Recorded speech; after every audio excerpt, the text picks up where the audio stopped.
Thanks to the openness of the Android operating system, any manufacturer can modify the source code before installing it on the device, and also pre-install extra application and system partition, often for product differentiation, and allow the partners to do the same.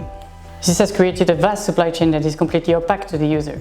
Android was released more than 10 years ago, and yet no study has systematically analyzed the supply chain and the actors forming it and the practices. In our paper, we collected and studied more than 82,000 pre-installed applications from more than 200 vendors and shed light on this ecosystem. We have found hundreds of companies involved in the supply chain of Android devices, as well as potential cases of personal data collection and harmful behaviors. Overall, our results show a disturbing lack of transparency. We show that there is almost no control in the Android supply chain. Even worse, it's almost impossible in most cases to attribute with certainty an application to a given company.